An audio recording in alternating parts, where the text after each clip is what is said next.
engineer. His pod opens and an automated system helps with his awakening, telling him that he's spent 120 years in suspended animation and that the ship is only 4 months away from Homestead 2. He's told that he will be able to spend that time enjoying the luxurious aspects of the ship. Jim receives instructions about his ID band, his cabin and the primary activities he's to take part of, prior to the arrival on the planet. Excited and nervous to meet the people on the ship, he gets ready, leaves his cabin and walks into an automated class meant for an entire learning group. Jim looks a little anxious, as the hologram explains the situation on Earth, calling it overpopulated, overpriced and overrated. It tells him to hold his questions to the end of the lesson, but Jim keeps asking why he's the only one there. He realizes that the hologram can't answer him and goes to search for other people. He gets to the main concourse of the ship. No one is there either, but an automated informational desk offers to help. Jim asks to talk to a real person and it sends him off to talk to a steward, but when he finds that no one is there too, he asks to speak to the captain. When he gets to the bridge, even though he doesn't have access to go inside, he can see that none of the main crew is awake either. Jim eventually goes to the observatory, where he finds out that the ship is actually 90 years away from Homestead 2.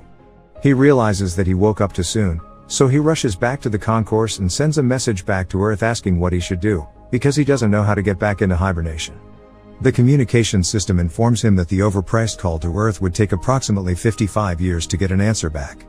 Jim is devastated. He walks around and finds the ship's bar, where he sees another person. As he's talking to the bartender, something seems strange about him.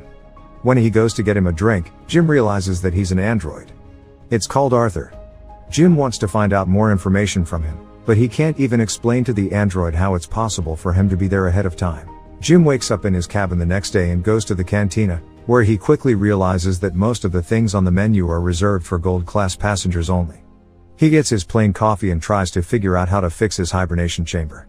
After he gets all the tools, he manages to get it operating and lies down inside of the pod. But nothing happens. Next, he decides to use the tools he found to get into the crew's hibernation chambers. That doesn't work either. Small malfunctions happen around the ship. Jim keeps returning to the bar to drink, but mostly to talk to Arthur. The android gives him some advice that convinces him to break into one of the gold-class rooms and try to have some fun on the ship. Jim tries all the restaurants, the games, the entertainment system. But as time passes, he becomes even more miserable to be there alone. One day, he gets drunk and wanders around the hibernation pods, when he stumbles into an airlock with spacesuits designed for spacewalks. Jim gets into a suit and goes to the airlock, pushes a lever and then the button to release the airlock door.